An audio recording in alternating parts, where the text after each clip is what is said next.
पाप करने लग गया। पहले तो पत्ता खेलना सीख गया था, फिर धीरे धीरे और बड़ा हुआ तो जुआ खेलने लग गया, और जुआ खेलने लग गया बड़ा पापी बन जाता है, मांस भक्षण करने लग जाता है। एक दिन आत्मदेव ब्राह्मण बड़ा दुखी हो गया था, और बड़ा दुखी होकर के कहने लगा, अरे तू कैसा मेरा बेटा है, तू मेरा कैसा पुत्र है। स्वर्ग जैसे मंदिर को, स्वर्ग जैसे घर को तूने एक नरक अड्डा बना दिया, कैसा तू मेरा बेटा है। वो अपने बेटे को डांट रहा था, वही बेटा कहने लगा, अरे ओ पिताजी चुप हो जाइए, आज के बाद इस घर में ऐसा ही होगा, आपको रहना है तो आप रह सकते हो, नहीं घर से बाहर जा सकते हो।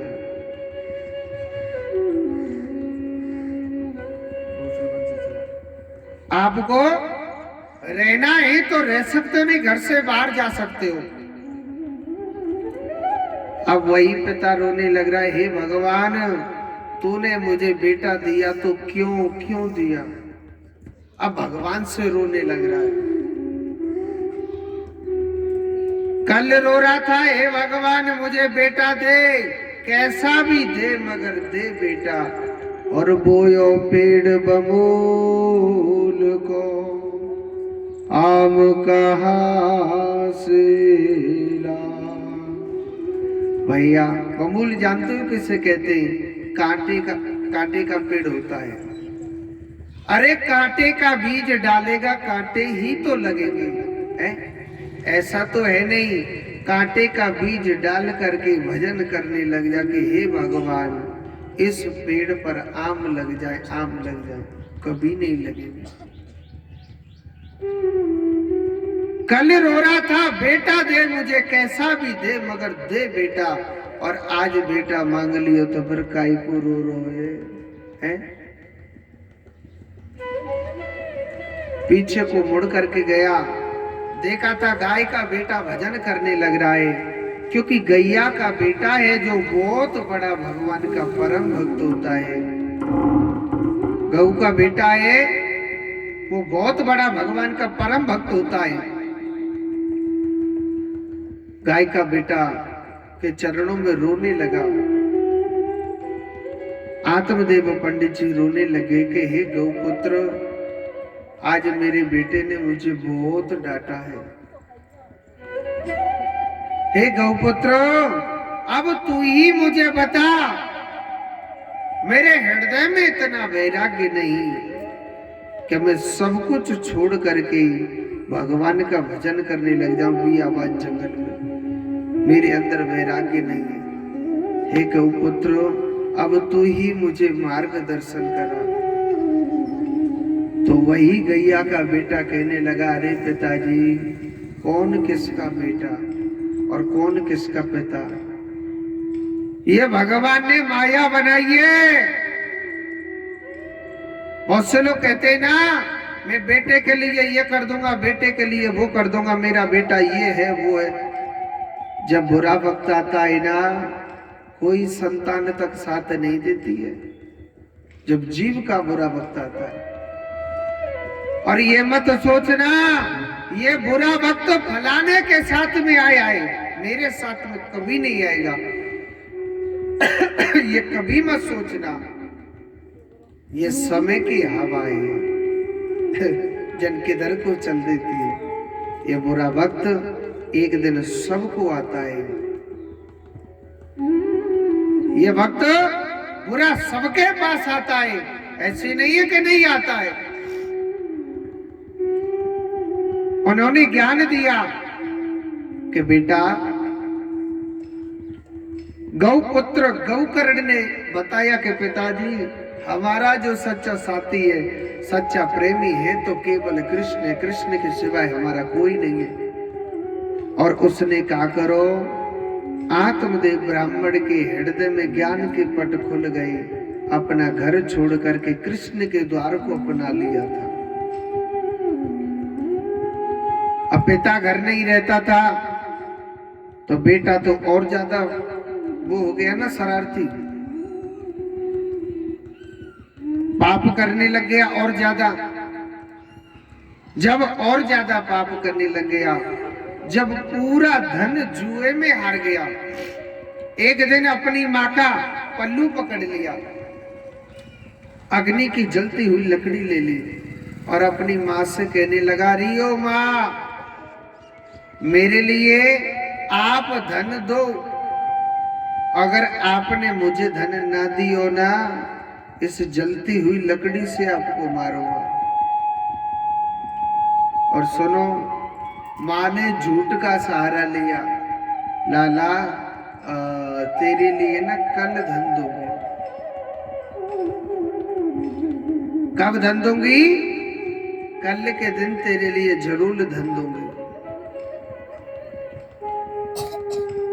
माँ सोचने लगी, मेरा बेटा सुबह मुझसे धन मांगेगा, अगर नहीं दिया तो ये मुझे जलती हुई लकड़ी से ही मारेगा। माँ ने कहा, करो, अपने प्राण रात्रि के समय कुएं में त्याग दिए। अकेला धुंधकारी रहने लगा और यही धुंधकारी गाय के बेटा ने बहुत समझाया गौकर्ण ने, भैया क्यों पाप करते हो? तो गाय का बेटा पापी था ना, कहिए ना कि विनाशकालीन विपरीत बुद्धि। जब मनुष्य का विनाश आता है ना, उसकी जो मति है, उसकी जो बुद्धि है, ये भ्रष्ट हो जाती है। उसकी मति भ्रष्ट हो जाती है, उसकी बुद्धि भ्रष्ट हो जाती है। कहने लगा, रे तुझे भजन करना है, राम का नाम लेना, तू ले, मुझे ये पाखंड नहीं करना। उसने क्या किया, 5-5 वैश्याओं की संगति करने लग गया। एक दिन वैश्या सोचने लगी, भाई ये चोरी करता है, ये पाप करता है, ये अधर्म अत्याचार करता है, ऐसा करना चाहिए, ना रहेगा बांस तो ना बजेगी बांसुरी। ना रहेगा बांस तो ना बजेगी बांसुरी में धुंधकारी को ही मार देती हूँ। उन वैश्याओं ने क्या किया, सोते हुए धुंधकारी को जलते हुए अंगारों से खत्म कर दिया। और इसी धुंधकारी को क्या मिला था, प्रेत योनि मिली थी। इसी धुंधकारी को क्या मिला, प्रेत योनि। गाय के बेटा ने पिंडदान भी किए, मगर अपने गोत्र के नाम का उच्चारण करके दान किए, मगर उद्धार नहीं हुआ था। यही धुंधकारी भूत प्रेत, हम तुम सब भूत प्रेत हैं, अच्छा करोगे स्वर्ग की नगरी पाते हैं, मुक्ति का धाम पाते हैं। और कहते हैं, कबो भगवान को नाम ले में, कभी भगवान का भजन नहीं करते, कहीं तुम सत्संग में नहीं जाते हो, ये हमारी आत्मा यहीं भटकती रहती है। जैसा कर्म करता है जीव यही भोगता, कोई ऊपर नरक स्वर्ग नहीं है। जीव जैसा कर्म करता है वो यही भोग करके जाता है, ऊपर कोई नरक स्वर्ग नहीं बने हुए। आज देखो, सुखदेव जी कहते हैं, परीक्षित, आज यही धुंधकारी कभी कुत्ता बनके, कभी बिल्ली बनके, कभी हाथी बनके धुंधकारी को गौकर्ण को डराने लग रहे थे। गौकर्ण ने गायत्री मंत्र पढ़ के छीटा मारे, कहने लगे, भैया आप कौन हो? यही रो रो करके कहने लगा, भैया मैं तुम्हारा भाई धुंधकारी हूं, आप मेरी प्रेत योनि से छुटकारा दिलाइए। बहुत से लोग कहते हैं ना, काहे भगवान किसी ने देखा भी है क्या? क्योंकि जब ये निरोगी काया रहती है, जब ये काया अच्छी रहती है, हर इंसान कहता है कोई भगवान भगवान नहीं है, हमारे सारे से ये गाड़ी चल रही है, कछु ना या दुनिया में, हमें ये जो कछु होते कहते कि नहीं कहते। और जब भगवान एक छोटी सी बीमारी डाल देना तो दारी के कितनी डॉक्टर की दवाई ले ली जाओ, कितनी टेबलेट खा ली जाओ, कितनी सिरप ने पी ली जाओ, कछु असर नहीं होगा। हाँ, कहिए ना भजन में हरि नाम रटे जा, और ये दुख की दवा है, पिए जा। अंत समय भगवान के नाम की दवा काम आती है। बहुत से लोग कहते हैं ना महाराज आराम से बुढ़ापे में भजन करेंगे, अभी तो क्या है हम पर घर गृहस्थी का बोझ है, कहते हैं ना। बहुत से कहते हैं ना बुढ़ापे में महाराज खूब भजन करेंगे। किसी बुढ़े आदमी को देखा है कि माला लेकर के भजन करते हुए हैं? बहुत सी माताएं कहती है महाराज बस एक बेटा की शादी है जाए, घर में बिंदड़ी आ जाए, बस हमें करना ही का है, बस राम को नाम ले लेंगे। सही बताइए, झूठ मत बोली। जब ते तुम्हारे घर में बिंदड़ी आई है तुम फ्री है गए कि और ज्यादा बढ़ गए? जब ते तुम्हारे घर में बहू आई है और ज्यादा बढ़े के फ्री भाई और ज्यादा बंध गए। जब तो फिर भी कथा सुन लेते, अब तो और ज्यादा बढ़ गए। फिर क्या कहती है माता महाराज एक पोता सो है जाए बस, और कोई टेंशन ही ना, फिर तो आराम से भजन करते रहेंगे। जो ना पतोदारी के जब पोता है जाओगे तो फिर तो बिल्कुल ही घर से बाहर नहीं निकलेगा। फिर वहां 24 घंटे खिलाते रहो, हाँ जी, लालन पालन में लगे रहो, नहीं तो मम्मी जी को बहू जी रोटी नहीं देंगे। सही है या गलत है? कितने ने क्या पोता हो गए कोई भजन करते देखा है ना। एक बात बोलूं, आप यूं कहोगे ना कि मेरा ये काम बन जाए, मकान बन जाए तो फिर फ्री हूं।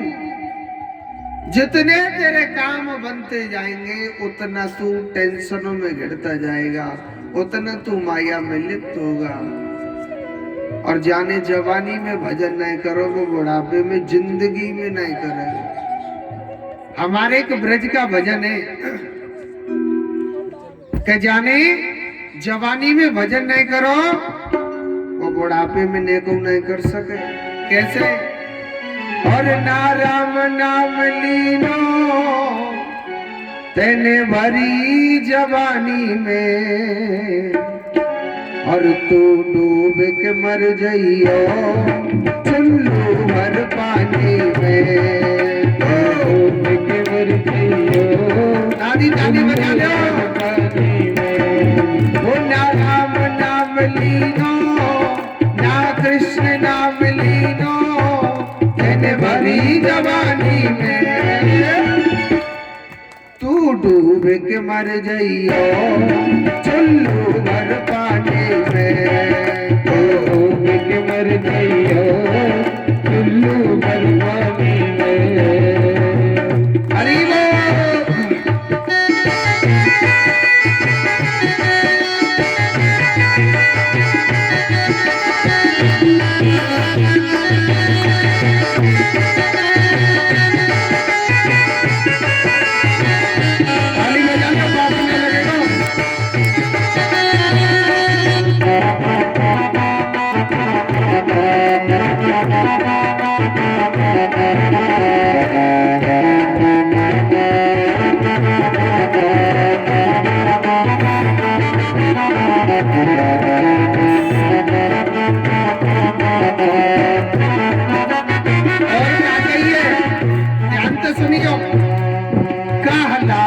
माटी में मिल जाएगो माटी में, कालो आटी में मिल जाएगो माटी में। चश्मा वाली भैया आटी जाने कहते के में अंटी जामे रुपया धरे का है।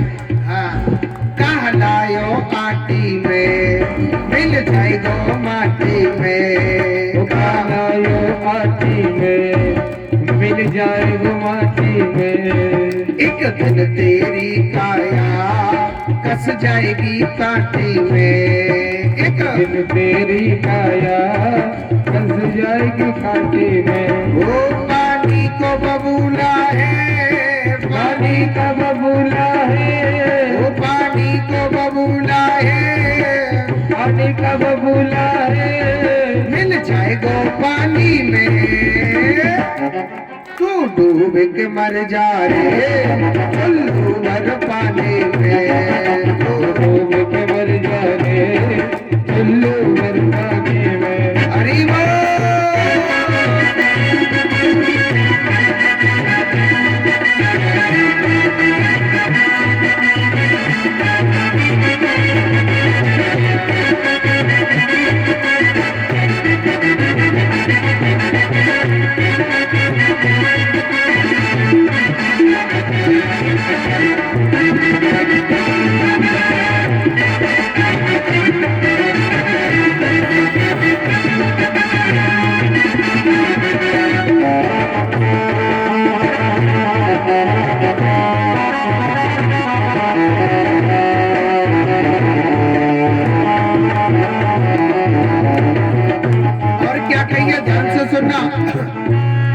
क्यों करता मेरा मेरा या कुछ भी नहीं है तेरा, क्यों करता मेरा मेरा यह कुछ भी नहीं है तेरा।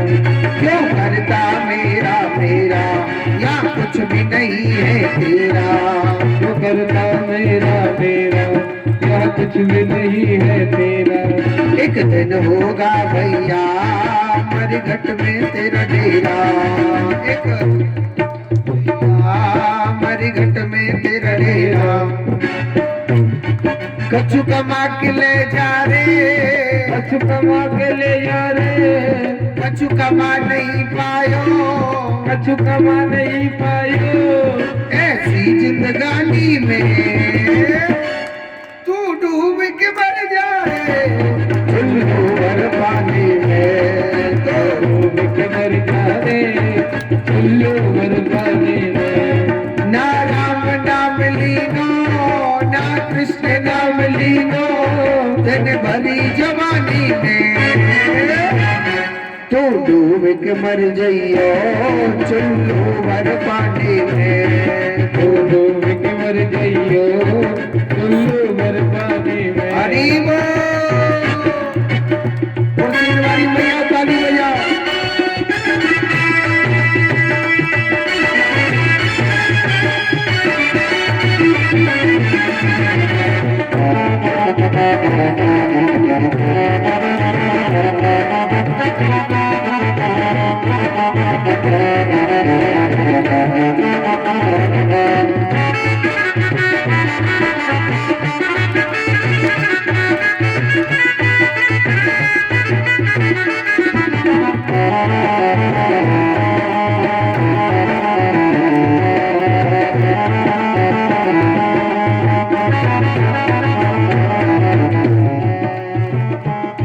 कर सच्ची भक्ति है, भक्ति में शक्ति है, कर सच्ची भक्ति है, भक्ति में शक्ति है।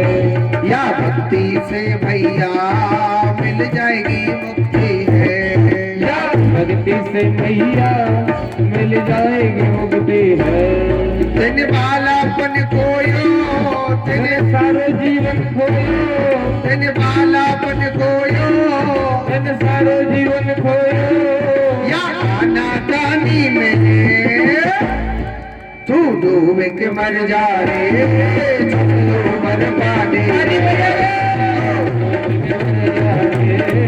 चुल्लू भर पानी में। ओ ना राम नाम लीनो ना कृष्ण नाम लीनो दिन भरी जवानी में, तू डूब के मर जइयो चुल्लू भर पानी में, तू डूब के मर जाए चुल्लू भर पानी में, तू डूब के मर जइयो चुल्लू भर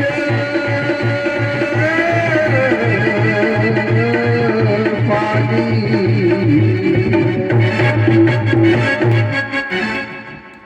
ना राम नाम लीनो तेने भरी जवानी में। और तू डूब के मर जाइयो। नीम के थाना में तो पानी इतना, जोर से बोलो राधे राधे है। कहते हैं कि जिसने जवानी में कृष्ण भजन नहीं किया, भगवान का नाम लिया, वो बुढ़ापे में जिंदगी में भजन नहीं कर सके। बुढ़ापो पतो कहते के में, बुढ़ापे में राम का नाम नहीं ले सकता है। बुढ़ापे में काया को संभालेगा, काया की तरफ ध्यान देगा या प्रभु की भक्ति की ओर ध्यान देगा। कभी नहीं प्रभु भक्ति ले सकता।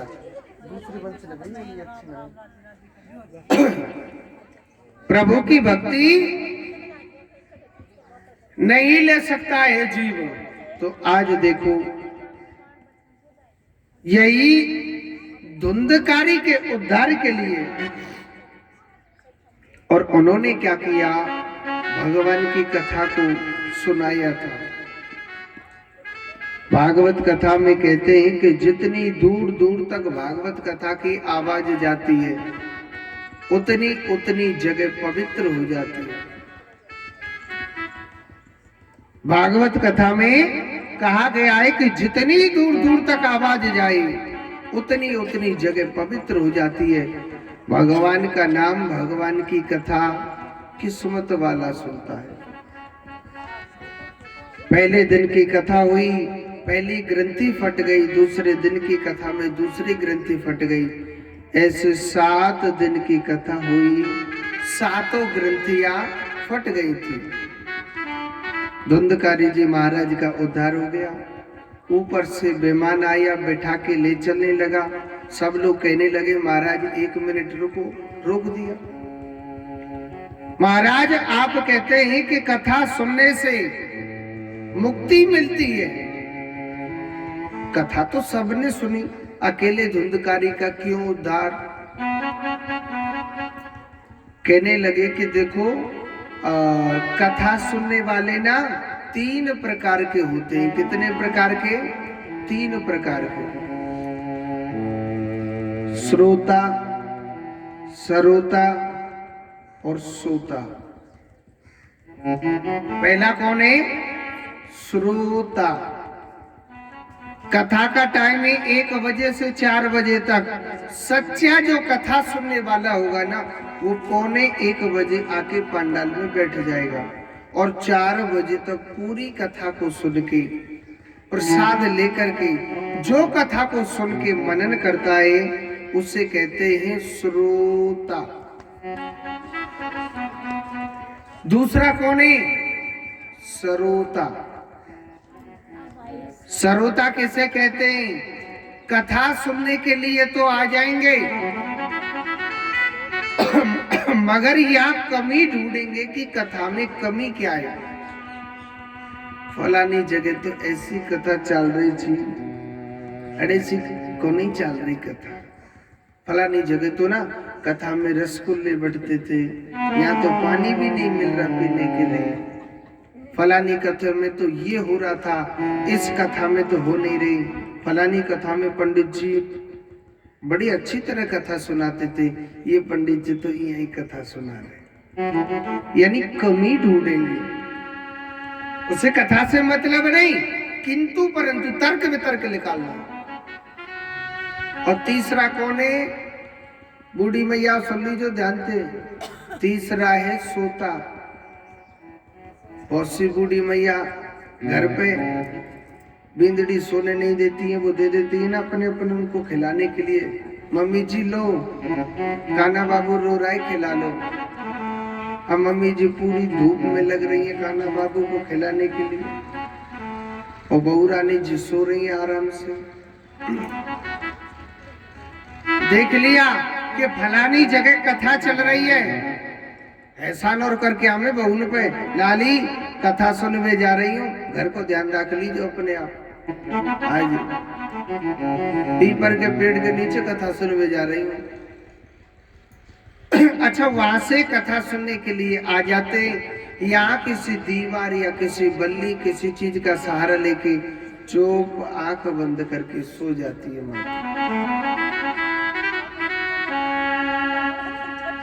हम जब घर जाती हैं पिताजी पूछते हैं फलानी जगह पीपल के पेड़ के नीचे कथा चल रही है, कैसी चली? और जी कथा तो बड़ी चुपी चल रही। अच्छा, ऐसा कहा सुना दियो, बड़ी जो भावते कहने लग रही है कि बड़ी सुंदर कथा चल रही है, ऐसी कौन कौन सी कथा सुना दें? माताएं कहेंगी जी ये तो कौन ही बेरो, मगर इतना पता है कि कथा बड़ी सुंदर चली। अरे पतो कहां, तेरे को ध्यान तो तेरे सोबे में। ये गोविंद का सच्चा दरबार है, और जो सच्चा कथा सुनने वाला होगा ना तुम्हारे रसगुल्लाओं से मतलब, ना किसी चीज से मतलब, केवल वो कृष्ण की कथा का प्यासा है, वो गोविंद के नाम का प्यासा है, उसे केवल केवल कृष्ण से ही मतलब है। वो सिर्फ कृष्ण की कथा से प्रेम करेगा, जिसे कृष्ण की कथा का रस बरस रहा है उसे ही पान करके आ जाएगा, उसे कुछ भी नहीं चाहिए। जोड़ते बोलो राधे राधे। एक बार और बोलना पड़ेगा। तो आज देखो धुंधकारी का इसीलिए उद्धार हुआ था। धुंधकारी ने केवल केवल चित लगा के, मन लगा के मेरे प्रभु की, मेरे कृष्ण की कथा को सुना था, और जिसने प्रभु की कथा को चित लगा के, मन लगा के सुना है, उसके जीवन में सुख जरूर मिलेगा। कर्म सबसे बड़ा प्रदान है। आपने चित लगा के, मन लगा के मेरे प्रभु की कथा को सुनाए, ये कथा वो वेद है।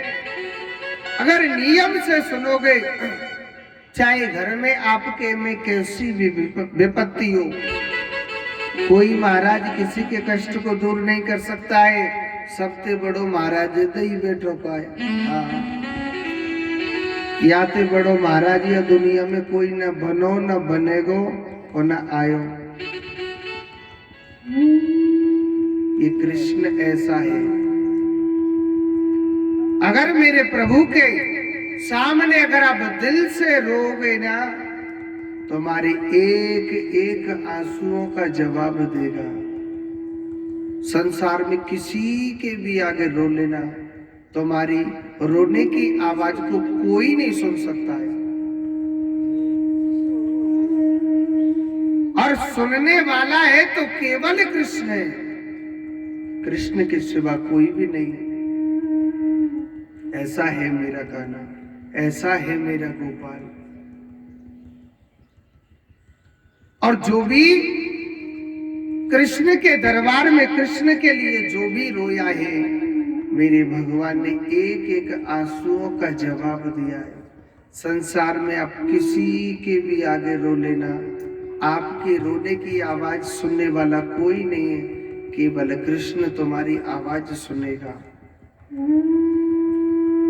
भागवत का प्राकट्य कैसे हुआ?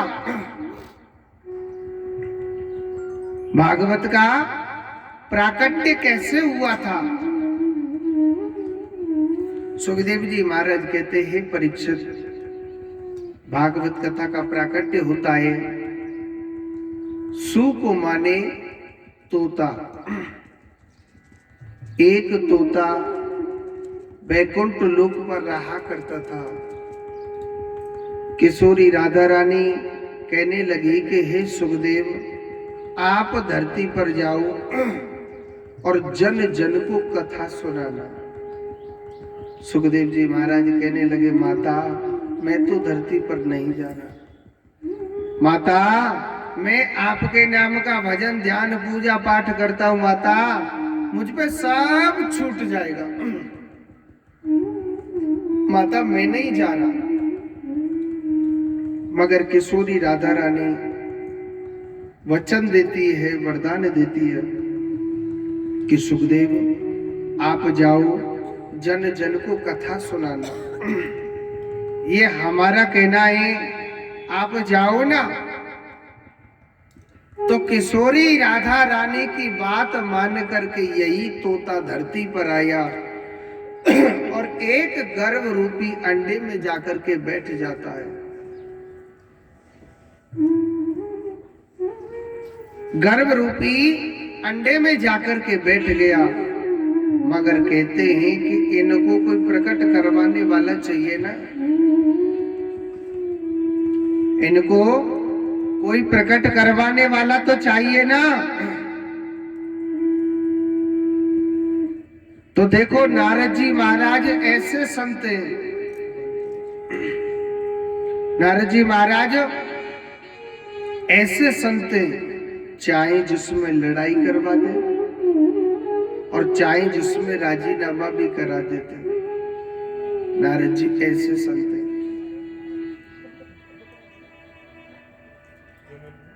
नारद जी महाराज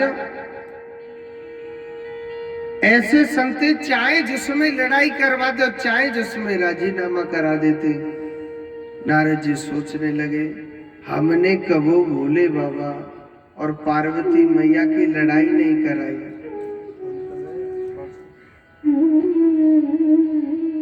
हमने कभी भोले बाबा और पार्वती मैया की लड़ाई नहीं करवाई। सोचने लगे चलते माता पार्वती और भोले बाबा की लड़ाई करवा देते। और भोले बाबा को मालूम था यहाँ संत नारद जी आने वाले। एक मोटो सो भांग को गोला खाए के और आंख बंद करके चुप हो बैठ गया। अगर तुम्हारे घर में वो लड़ाई हो ना, एक मूल मंत्र बताता हूं, आप बिल्कुल चुप हो जाओ। एक चुप 100 गुस्से को हरा देता है।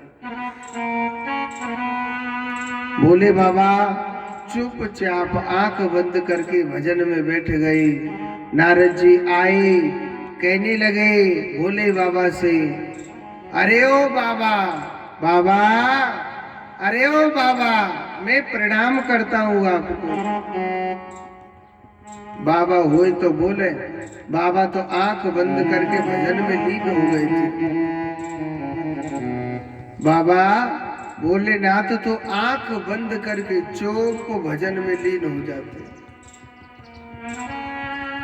और कहते हैं शास्त्रों में कि भजन करें या भोजन करें, बीच में खड़ा नहीं होना चाहिए और बीच में बोलना भी नहीं चाहिए। तो नारद जी सोचने लगे लड़ाई कैंसिल हो गई, चलो बाद में आएंगे, अब तो माता पार्वती के घर पे चले जाता हूँ। देखो भोले बाबा के घर में लड़ाई होगी, नारद जी कराएंगे कैसे, कथा को ध्यान से सुनना। नारद जी सीधे पार्वती माता के पास गए, कहने लगे माता मैं आपको प्रणाम करता हूँ। पार्वती माता बड़ी प्रसन्न हो गई, सोचने लगी आज संत नारद मेरे घर पर चल करके आए, प्रणाम किया था। महाराज मेरे बहुत बड़े अहोभाग्य, आप जैसे ऋषि, आप जैसे संत मेरे द्वार पर आए प्रभु। पार्वती माता ने 1 गिलास दूध और 4 लड्डू रख दिए, खाओ महाराज, पाइए प्रसाद।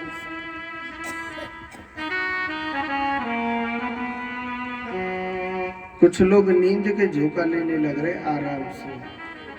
लाला एक भजन ही सुना दे,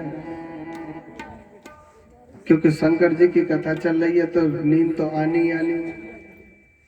जोर तो बोलो राधे राधे। बोले वृंदावन बिहारी लाल की जय हो। जयकारा सभी लगाओ, बोलो बाके बिहारी लाल की।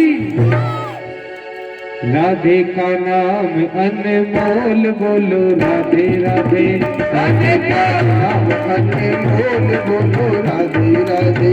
राधे का नाम अनमोल, बोलो राधे राधे। राधे का नाम अनमोल, बोलो राधे राधे। देखो आप लोग ऐसे बैठ जाते हो जैसे कोई वैक्सीन लगा के आए हो तुरंत, कोरोना की पहली डोज। भगवान के भजनों में नाच के भी रह जाना चाहिए। एक बार एक एक हाथ उठाओ, आप सभी एक एक हाथ उठाओ जो नाचेंगे। राधे का राधे का राधे का नाम अनमोल, बोलो राधे राधे। राधे का नाम अनमोल, बोलो राधे राधे। चंदा भी बोले राधे, सूरज भी बोले राधे। चंदा भी बोले राधे, सूरज भी बोले राधे, चंदा भी बोले राधे, सूरज भी बोले राधे, चंदा भी बोले राधे, सूरज भी बोले राधे, तालों के मुख से आवाज आए राधे राधे, राधे को नाम अनमोल बोलो राधे राधे।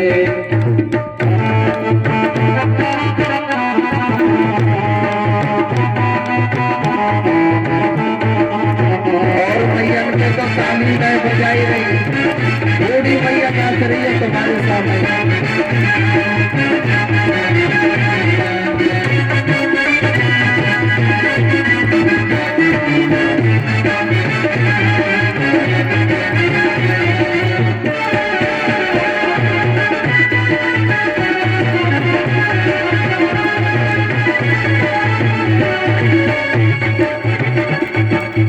गंगा भी बोले राधे, यमुना भी बोले राधे, गंगा भी बोले राधे, यमुना भी बोले राधे, अरे गंगा भी बोले राधे, यमुना भी बोले राधे, गंगा भी बोले राधे, यमुना भी बोले राधे, सरयू की लहरों से आवाज आई राधे राधे, गंगों की लहर से आवाज आई राधे राधे, राधे का नाम अनमोल बोलो राधे राधे, राधे का नाम अनमोल बोलो राधे राधे।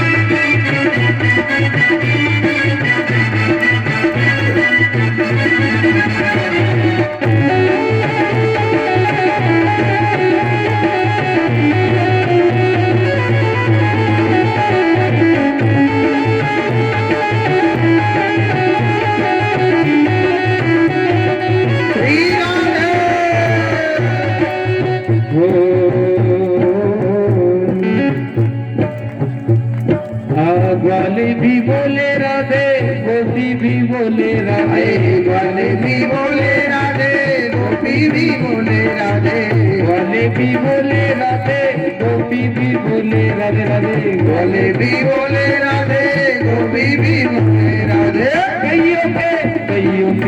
कईयों के मुख से आवाज आई राधे राधे, मैया के मुख से आवाज आई राधे राधे, राधे को नाम अनमोल बोलो ताली बजा के, राधे का नाम अनमोल बोलो राधे राधे, राधे को नाम अनमोल बोलो राधे राधे।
भक्ति भी बोले राधे, भक्ति भी बोले राधे, संजू भी बोले राधे, दुर्गेश भी बोले राधे, रज्जू भी बोले राधे, दुर्गेश भी बोले राधे, संजू भी बोले राधे, दुर्गेश भी बोले राधे, गुरु जी के मुख से आवाज आई राधे राधे।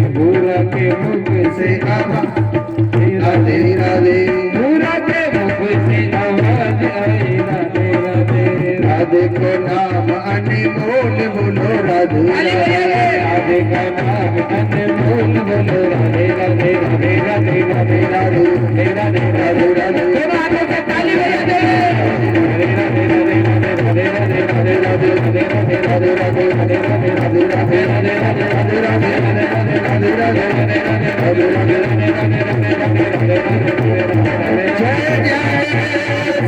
राधे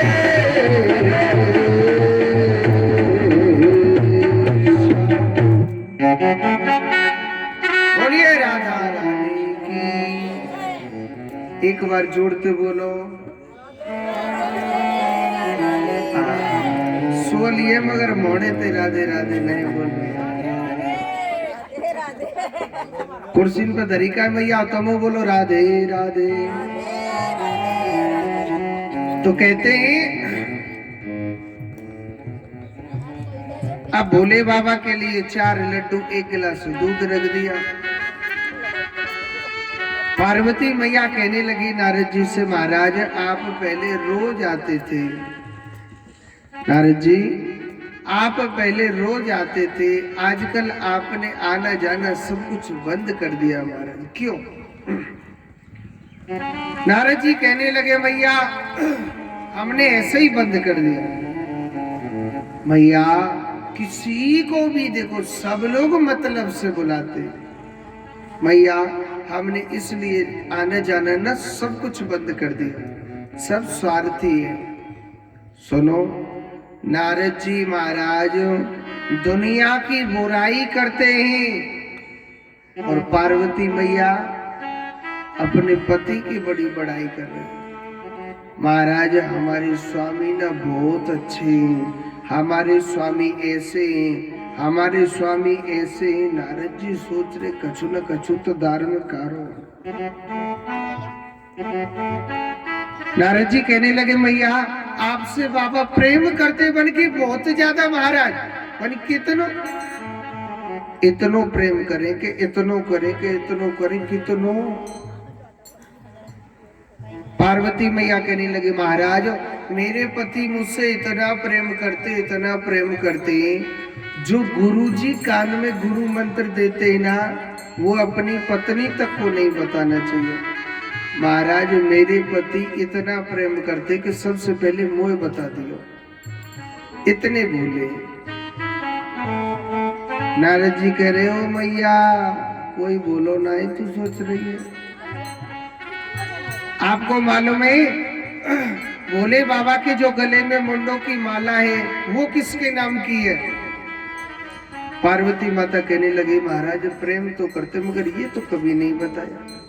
अरे मैया 24 घंटे जो जिस माला को गले में धारण करे घूमते आपको ये नहीं पता तो फिर क्या खाक प्रेम करते आपसे?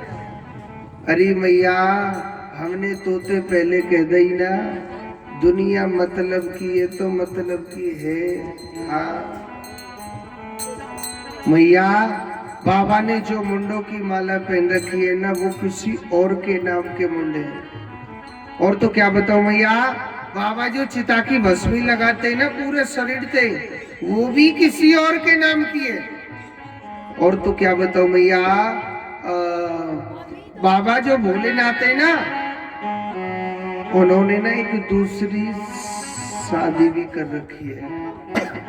हाँ जी अब एक बात बोलूं मैया ने पता चल जाए कि मेरे खसम ने दूसरों ब्याह कर रखो तो गुस्सा होंगी कि नहीं होंगी? मैया गुस्सा होंगी कि ना होंगी?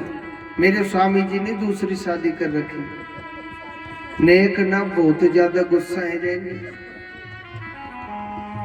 नारद जी कहने लगे मैया बात तो बहुत है पर हम थोड़ा जल्दी में राधे राधे कह के चल दी। अरे बीज तो बेदी और काकी गो है। अच्छा एक बात बोलूं अगर पहले कोई माता नाराज होती थी या रूठती थी तो पहले बहुत मर्यादा थी। पहले क्या थी? बहुत मर्यादा थी। तो पहले माताओं के लिए अलग कमरा बनवाया जाता था कि इस कमरे में आप लड़ो रूठो और रो, इसी कमरे में रोइए। उस कमरे का नाम क्या होता था? कोप भवन। आजकल की मैया तो हर जगह लड़ने लग जाती है, हर जगह रोने लग जाती है। पहले बहुत मर्यादा थी। पार्वती माता सीधी कोप भवन में जाकर के बैठ गई। पार्वती माता कहाँ बैठ गई? कोप भवन में जाकर के। पार्वती माता कोप भवन में बैठी, भोलेनाथ खड़े हुए भजन से सोचने लगे आज हमारी देवी क्यों बैठी है? ऐसी तो हमारी कछु लड़ाई ना भाई जो वहां जाके बैठी है।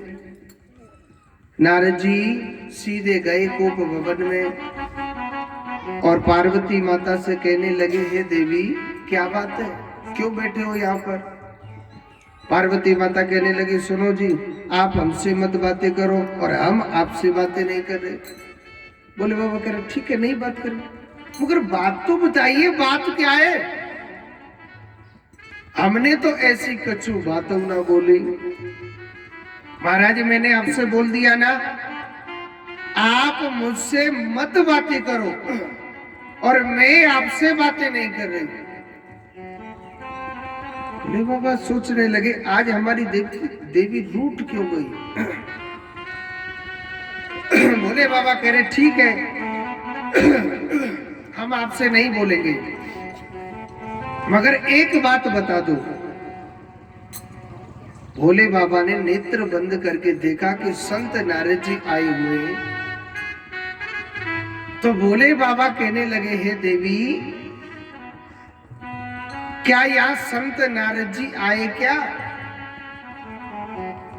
पार्वती माता कहने लगी जी महाराज या संत नारद आए। भोले बाबा कहने लगे फिर तो अड्डा कोई कसूर नहीं है जी। अरे जिस घर में नारद जी चले जाते वहां लात घुसाओं से बातें होती है। शुक्र है मेरे राम का जो मुंह से ही काम चल रहा है। पार्वती माता कहने लगे महाराज अच्छा हुआ जो संत नारद यहाँ आ गए, मेरी आंखों को खोल के चले गए। बोले बाबा कह रहे को ज्यादा तो ना खोल गई, मतलब अरे ऐसी कहावत बोल रही जो आप हमसे ना बोल रहे हम आपसे ना बोल रहे, ऐसी कहावत बोल रही। पार्वती माता कहने लगी यहाँ संत नारद जी आए और वो कहने लग रहे थे कि जो भगवान भोलेनाथ के गले में जो मुंडों की माला पड़ी है वो किसी और के नाम की है। भोले बाबा कहने लगा हाँ ये तो है, बस यही बात पर उठ गई। पार्वती माता कहने लगी नहीं महाराज एक बात और है। क्या? महाराज आप जो चिता की भस्मी लगाते हो वो भी किसी और के नाम की लगाते हो। भोले बाबा कहने लगा हाँ मैं तो लगाता हूं। बस उसी बात पर उठ गई। नहीं महाराज एक बात और है। और क्या बात है? मान के महाराज अब बात थोड़ी कड़क थी, थोड़ी हिचकिचा के बोली थी। महाराज आपने दूसरी शादी भी कर रखी है। भोले बाबा कहने लगा हाँ मैंने तो कर रखी है। आपने कर रखी है बना?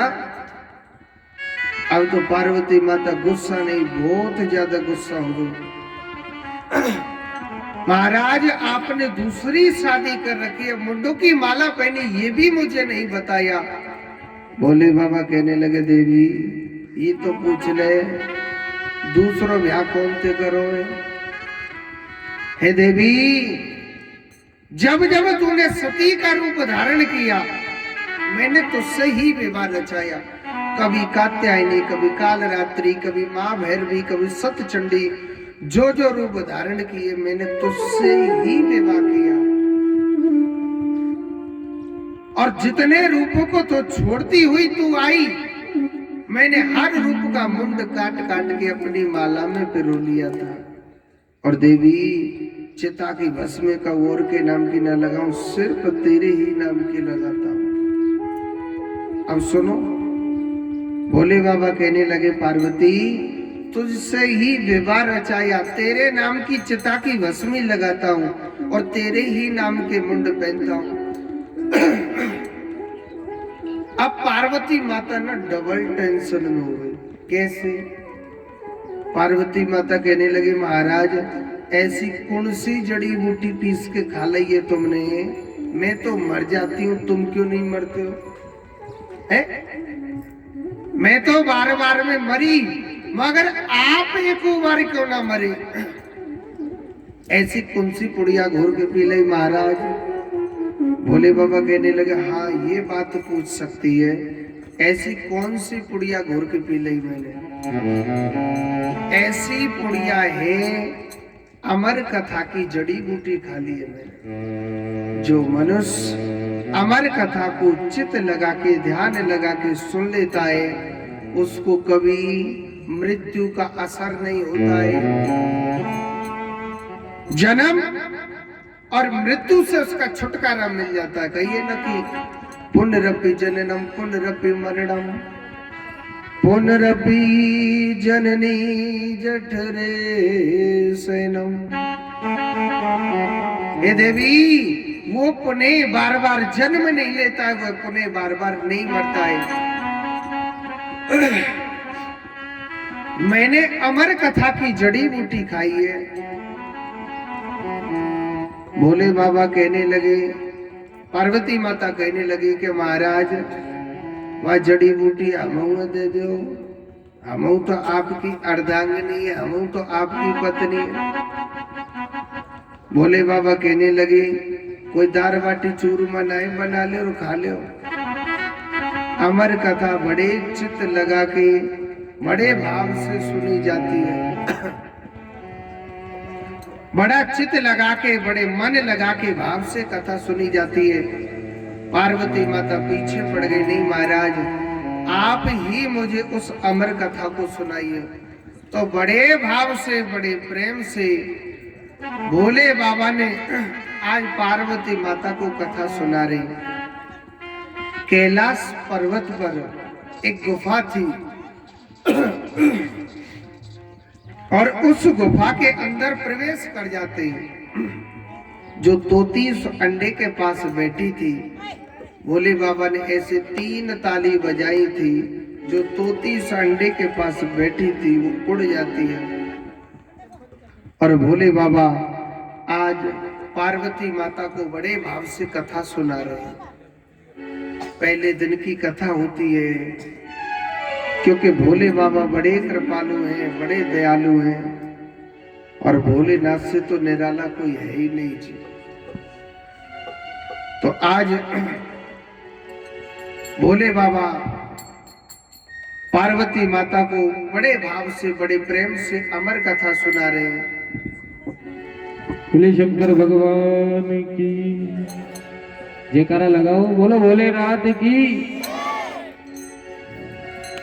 और नहीं कोई और नहीं,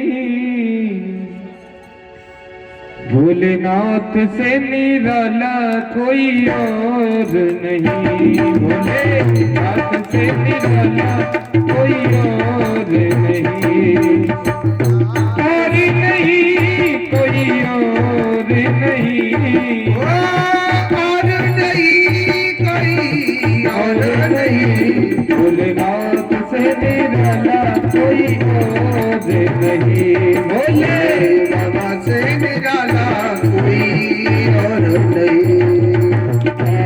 ताली बजा लो भैया, बाप ने लगे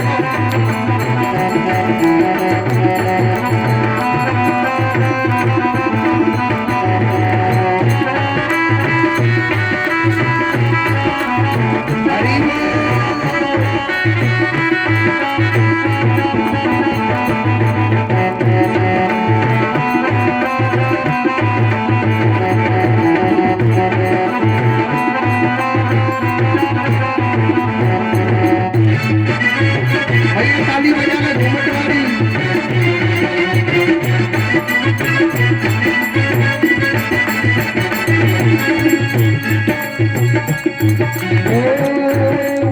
शिव का डमरू डम डम बोले, अगम निगम के वेद ये बोले। ओ शंकर शिव का डमरू डम डम बोले, अगम निगम के वेद ये खोले। अगम निगम के वेद ये खोले, अगम निगम के वेद ये खोले। डमरू बजाने वाला और नहीं ऐसा, डमरू बजाने वाला और नहीं। भोलेनाथ से निराला कोई और नहीं। ताली बजा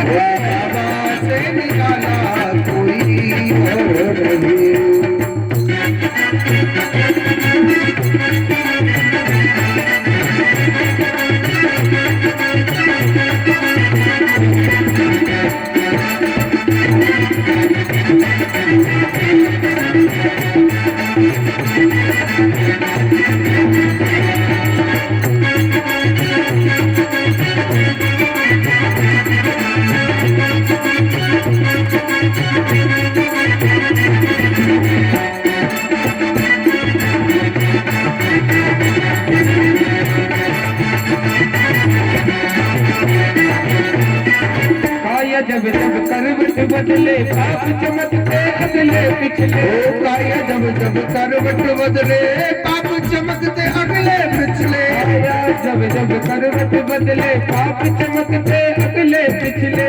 काया जब जब करवट बदले पाप चमकते अगले पिछले।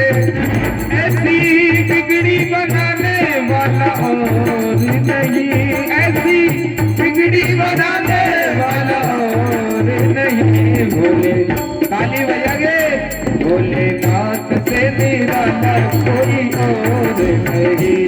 भोलेनाथ से निराला कोई और नहीं।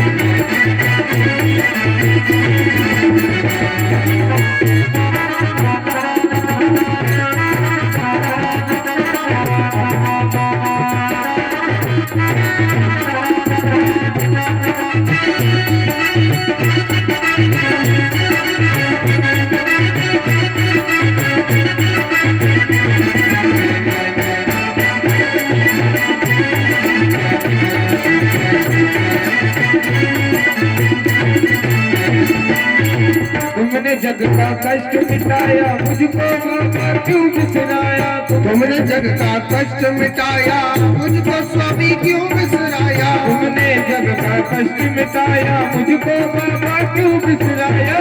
तुमने स्वामी कष्ट मिटाया मुझको स्वामी क्यों बिसराया। ऐसा भक्तों का रखवाला कोई और नहीं। अब तो भक्तों का रखवाला कोई और नहीं। दोनों हाथों से ताली बजाते हुए भोलेनाथ से निराला कोई और नहीं। भोलेनाथ से निराला कोई और नहीं। भोलेनाथ से निराला कोई और नहीं। भोलेनाथ से निराला कोई और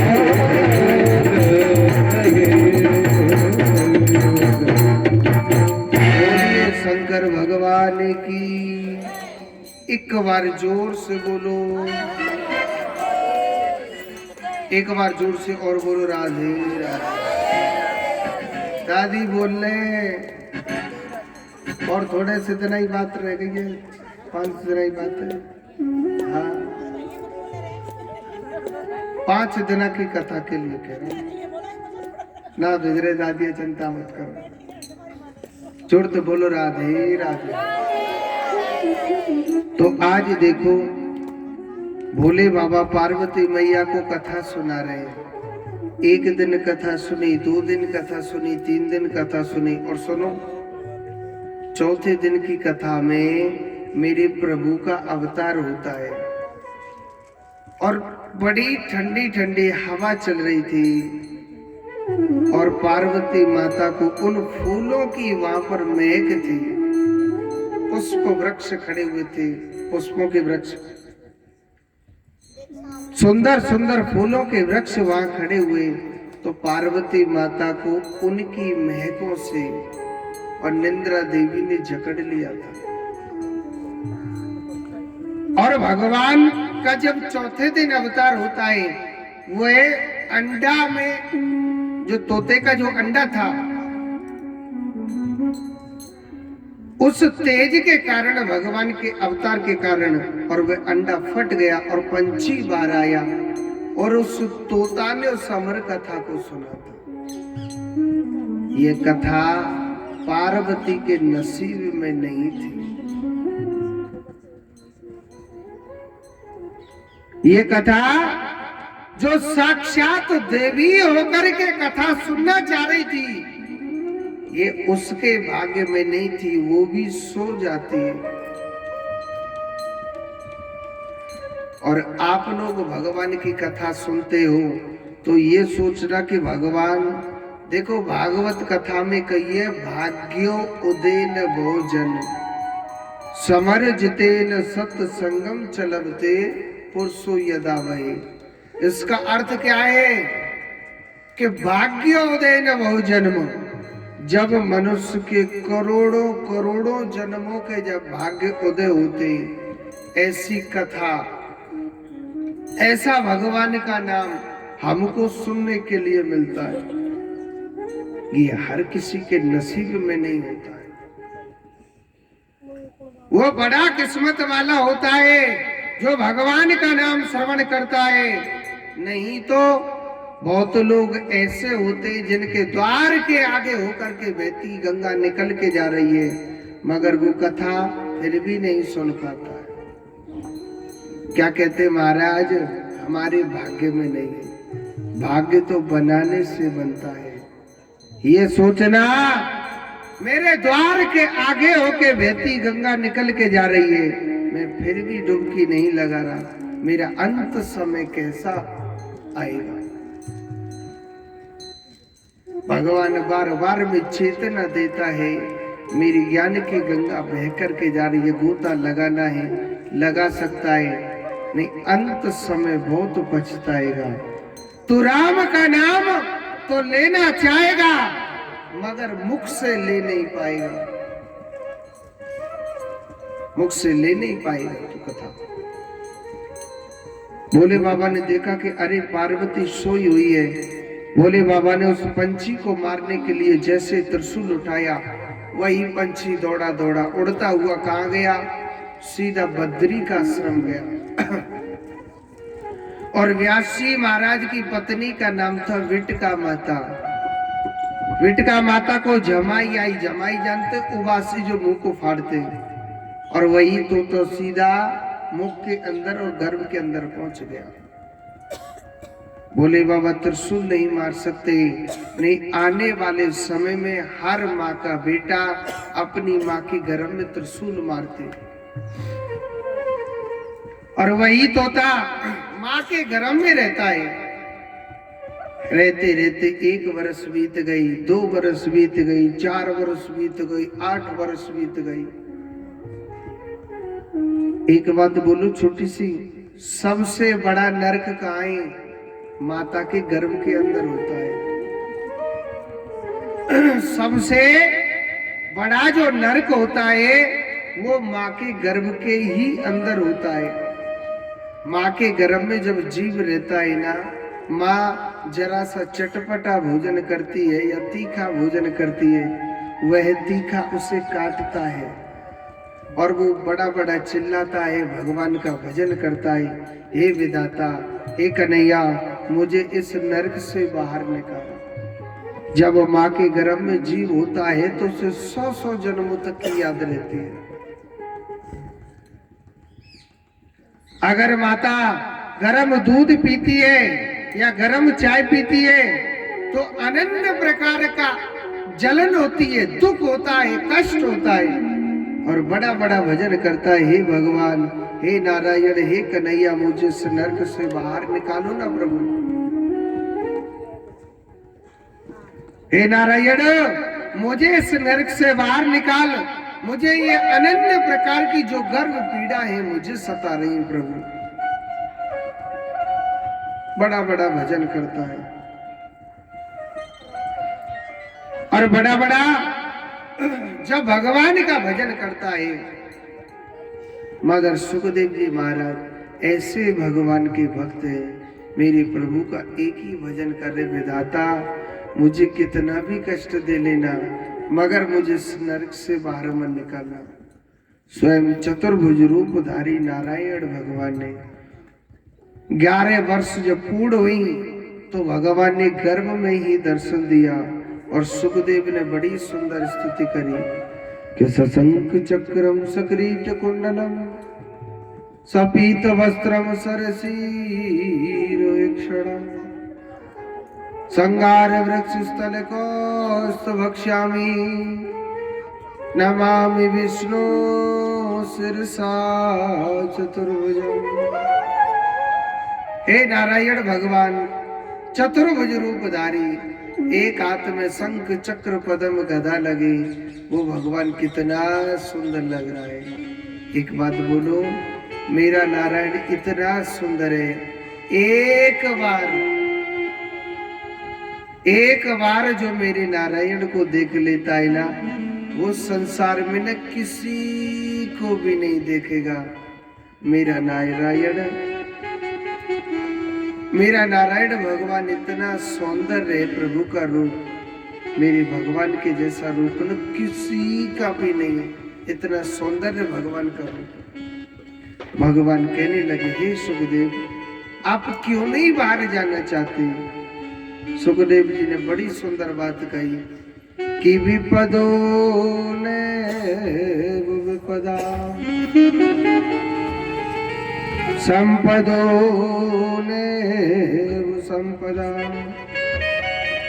विपत्त नारायण विस्मृति संपनारायण स्मृति।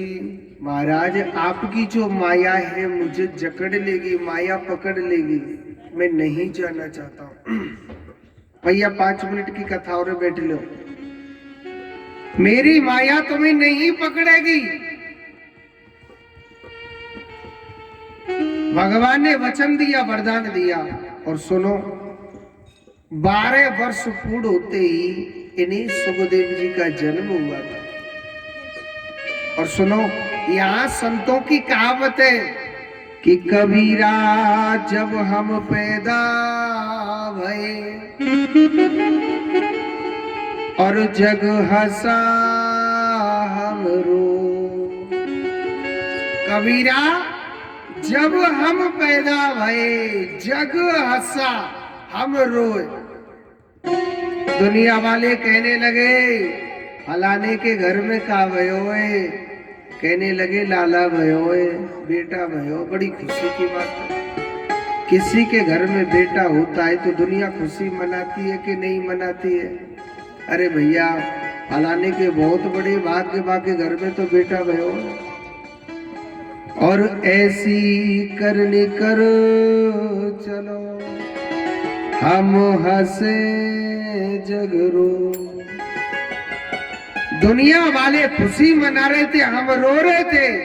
ऐसी करनी कर चलो हम हंसे जगरो। ऐसा कर्म है भगवान का नाम। अगर कोई भगवान का नाम लेता है तो दुनिया वाले रोते ही। आजकल के माँ बाप भी ऐसे हो गए। अगर कोई बच्चा भगवान के मंदिर में जाता है तो आज के माँ बाप रोकते हैं कि बेटा फलाने मंदिर में मत जाना। आज के माँ बाप पता है कैसे माँ बाप हो गए? बेटा, आप सोते पढ़ो, जगते पढ़ो, चलते पढ़ो, खाते पढ़ो और पढ़ते रहिए। ऐसी पढ़ी लिखी आज की संतान हो गई जिनके माँ बाप रोडों पर पड़े पड़े दुख भोग रहे। वो संतान कभी नहीं पूछ रही, पिताजी आपके कष्ट क्या है? क्योंकि वो पढ़े लिखे बच्चे, और पढ़े लिखे बच्चे माँ बाप की सेवा करें। राम राम राम नहीं करनी चाहिए। ये पेट भरने की विद्या पढ़ाओ, पढ़ाई पढ़ानी चाहिए, मगर सबसे पहले घर की पढ़ाई पढ़ाओ कि माँ बाप की सेवा क्या होती है।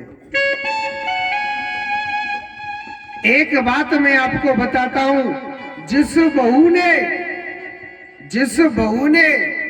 बेटा ने अपने सास ससुर की सेवा करी है, अपने माँ बाप की सेवा करी है, तुम्हारी संतान जरूर जरूर जरूर सेवा करेगी।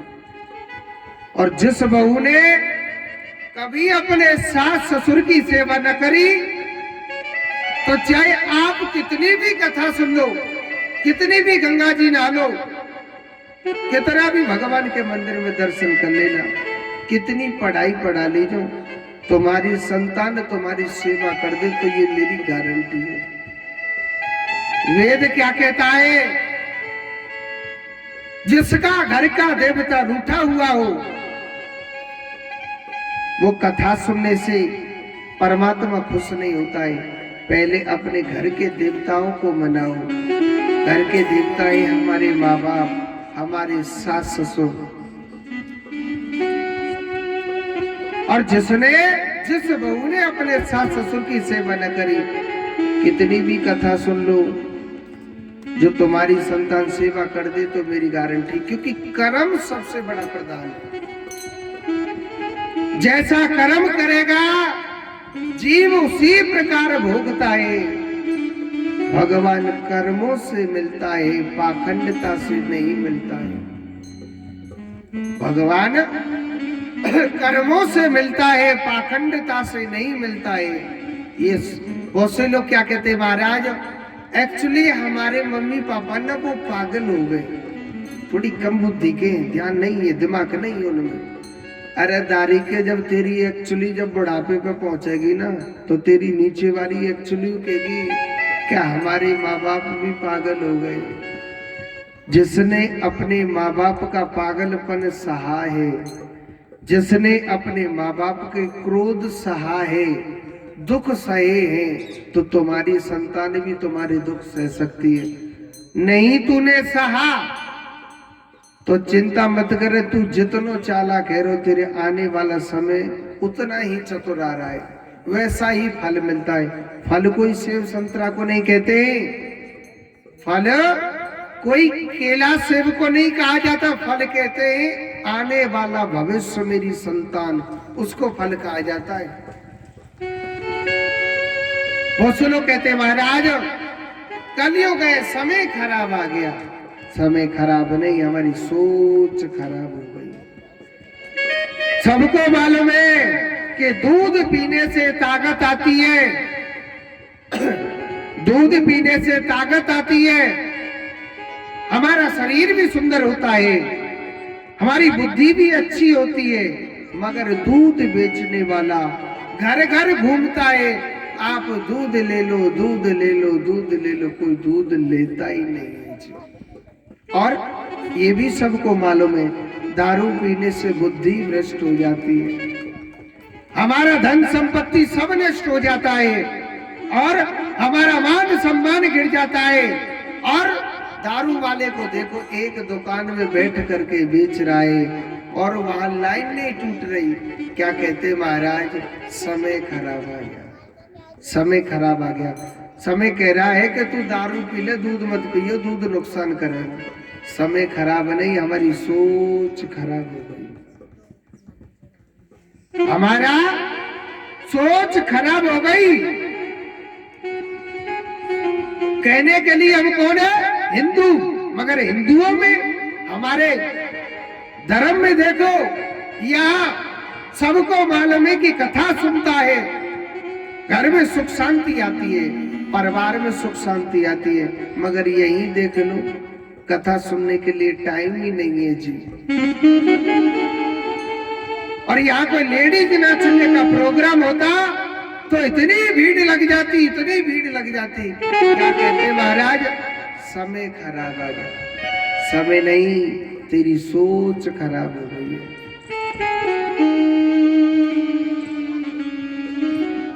अरे मुसलमानों में देखो, अपने धर्म के लिए जब नमाज पढ़ने का समय होता है ना, चाहे कितनी भी बड़ी दुकान क्यों ना हो, मगर अपने धर्म के लिए अपनी दुकान को छोड़ करके चले जाएगा। मगर हम हिंदुओं पर टाइम ही नहीं है जी, हमारे पास टाइम नहीं है कहने के लिए हम हिंदू हैं। जैसा कर्म करता है भगवान उसको उसी ही प्रकार का फल देता है। कर्म सबसे बड़ा प्रधान है। समय खराब नहीं आया, हमारी सोच खराब हो गई। जिसे भगवान पर विश्वास नहीं, वो ऐसे ही डाल डाल बात बात पर भटकता रहता है, उसे कहीं पर भी शांति नहीं मिलती है। किसी के भी पास चले जाना, शांति तो केवल परमात्मा के नाम से ही मिलेगी।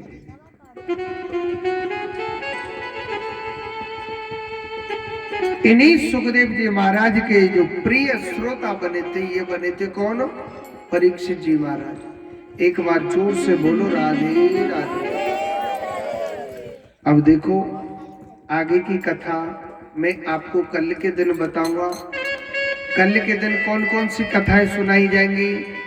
ध्रुव चरित्र की कथा होगी, प्रहलाद चरित्र की कथा होगी, सती चरित्र की कथा होगी और कल वामन भगवान के दर्शन भी कराए जाएंगे। जोड़ते बोलो। दूसरी बात हो रही थी कि देखो बताओ, यहाँ जो कथा चल रही है ये कोई एक ही कथा नहीं चल रही है, सार्वजनिक कथा चल रही है। और कहते हैं सार्वजनिक कथा में कुछ पुण्य कमाने चाहिए। कैसे? एक माता 4 माताओं को कथा सुनाने के लिए लावे, ये सबसे बड़ा परम धर्म होता है। 4 कोने अज्ञानी और किसी अज्ञानी को ज्ञान के सागर की ओर लाए, ये सबसे बड़ा परम धर्म होता है। अच्छा, दूसरी बात, जब आप कथा सुनने के लिए आया करें तो कहते हैं कि खाली या तो कभी कथा नहीं सुनते, चाहे थोड़े से मखाने, चाहे थोड़ी सी मिश्री, चाहे थोड़े से फल, जो भी आपकी इच्छा हो, ताकि भगवान का भी भोग लग जाएगा, लास्ट में फिर आपका भी भोग लग जाया करेगा। ठीक है? जोड़ते बोलो राधे राधे। ऐसे ना, और जोड़ते बोलो राधे राधे। अब आरती के लिए खड़े हो जाए।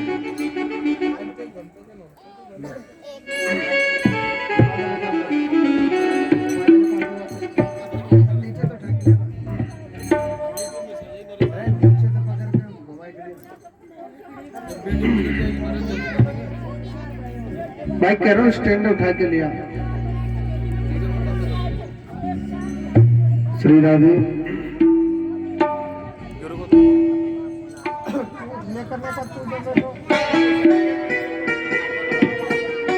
कर्पूर गौरम करुणावतारम संसार सारम भुजगेन्द्रहारम सदा वसंतम हृदयारविंदे।